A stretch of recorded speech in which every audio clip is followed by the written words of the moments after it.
당뇨인은 우리 몸 안에 두 가지, 이 두 가지를 폭주시키고 동시에 인슐린이 일을 못하게 만듭니다. 결국 공복혈당이 그대로 높게 찍히는 거죠. 분명히 식단도 열심히 관리하고 운동도 열심히 하고 있는데 아침마다 재는 공복혈당은 그대로입니다. 190, 200 이상 찍히면서 계속 답답하셨던 분들 분명 계실 겁니다. 한 환자분은 1년 동안 그렇게 공복혈당이 200 이상에서 떨어지지 않는다고 하셨어요. 근데 진짜 원인 두 가지를 알게 되시고 석 달 만에 혈당이 100 이하로 내려오셨습니다.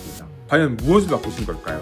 무작정 더 굶거나 운동량을 늘리는 게 아닙니다. 우리 몸 안에 이미 자리 잡은 이 두 가지를 정확히 겨냥하신 겁니다. 매일 새벽마다 우리의 공복혈당을 끌어올리는 진짜 범인 두 가지를 오늘 그 두 범인의 정체와 어떻게 잡을 수 있는지 구체적인 방법까지 다 풀어드리도록 하겠습니다.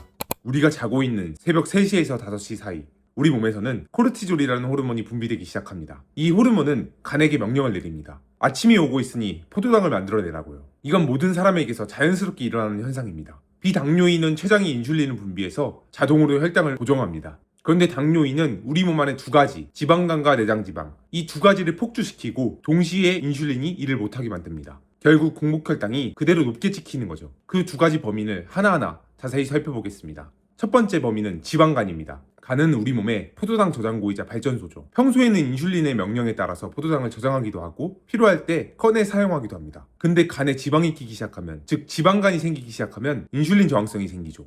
인슐린이 신호를 보내도 간이 못 듣는 상태가 되는 겁니다. 그래서 새벽에 호르몬이 포도당을 만들어내라고 명령하면 간은 마구 만들어내고 인슐린이 그만하라고 해도 멈추지 않습니다.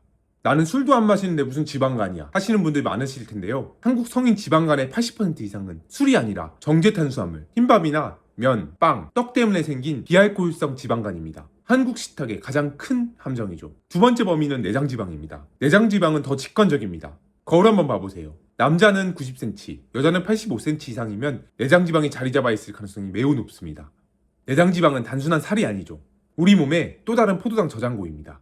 그리고 이 저장고가 크면 클수록 공복 상태에서 몸이 이 저장고를 살짝 열었을 때 더 많은 포도당이 우수수 쏟아져 나오게 됩니다. 게다가 내장지방 세포는 가만히 있지 않습니다.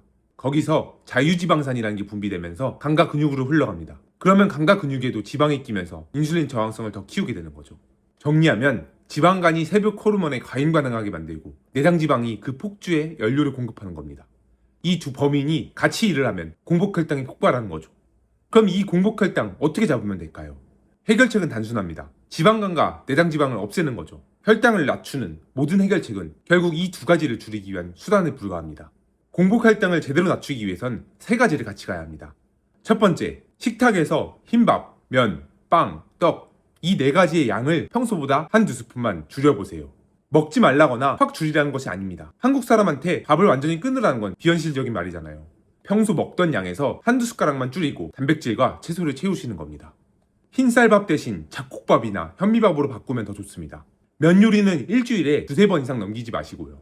빵은 가능하면 줄이시되 드신다면 통밀이나 호밀로 드세요. 출출하시다면 단백질 간식, 삶은 계란이나 두부, 견과류로 대체하면 좋습니다. 그리고 특히 저녁 한 끼가 정말 중요합니다. 저녁에 정제탄수화물을 많이 드시면 그게 그대로 새벽에 간에서 지방으로 저장되거든요. 점심땐 좀 드시더라도 저녁만큼은 꼭 단백질, 채소 위주로 저녁 한 끼만 바꾸셔도 한 달 안에 공복혈당 수치가 눈에 띄게 좋아지실 겁니다. 두 번째 해결책은 근육량 늘리기입니다. 여기서 중요한 건 단순히 운동을 많이 하라가 아닙니다. 근육을 키우는 운동이 핵심입니다. 왜 근육이냐고요? 근육은 우리 몸에서 포도당을 가장 많이 쓰는 조직입니다. 근육량이 늘어나면 그만큼 포도당 저장 공간이 늘어나서 지방으로 갈 포도당이 근육으로 가게 됩니다. 즉 내장지방과 지방간이 자동으로 줄어드는 거죠. 근데 많은 분들이 유산소 운동만 열심히 하십니다. 걷기, 자전거 타기, 등산 다 좋은데 유산소만 너무 열심히 하면 지방과 함께 근육도 같이 빠집니다. 그러면 기초대사량이 떨어져서 결국 다시 살이 찌는 거죠.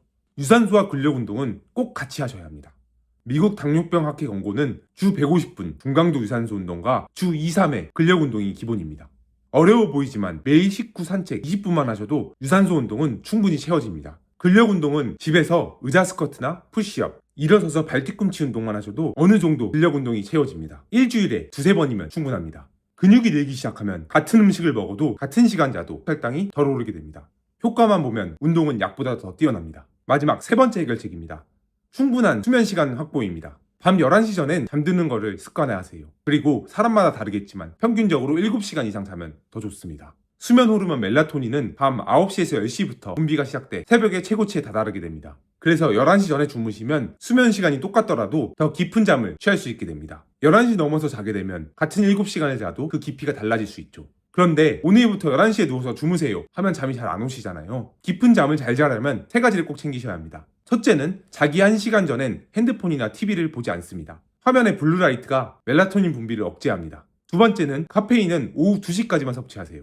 커피 한 잔에 카페인이 몸에서 빠지는데 거의 8시간이 걸립니다. 4시에 드신 커피가 자정까지 그 효력을 발휘하죠. 세 번째는 격렬한 운동은 취침 2-3시간 전까지 끝내는 겁니다. 자기 직전 너무 과한 운동을 하게 되면 교감신경이 흥분해 잠이 잘 오지 않게 되죠. 여기서 한 가지 꼭 알아두셔야 할 게 있습니다. 당뇨 진단을 받으셨거나 공복 혈당이 높다는 걸 알게 되신 그 순간 그게 시작이 아닙니다.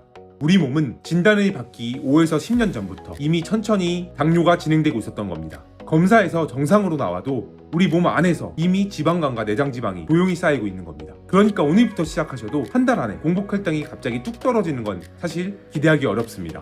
수년간 묵힌 지방간이 한 달 만에 사라질 순 없겠죠. 최소 3달, 6달 이상 길게 보고 습관화하는 걸 목표로 가셔야 합니다. 공복 혈당이 190에서 200 이상 계속 유지되면서 내려오지 않던 환자분도 저녁에 먹는 흰 쌀밥 양을 절반으로 줄이고 식후 산책에 의자 스쿼트 시작하시고 11시 전에 주무시는 것, 이 3가지를 함께하니 혈당이 100으로 떨어지는데 단 3달이 걸렸습니다. 오늘부터 이 3가지 같이 시작해보세요. 오늘 말씀드린 3가지 방법 실천하시면 공복 혈당 분명히 낮출 수 있습니다.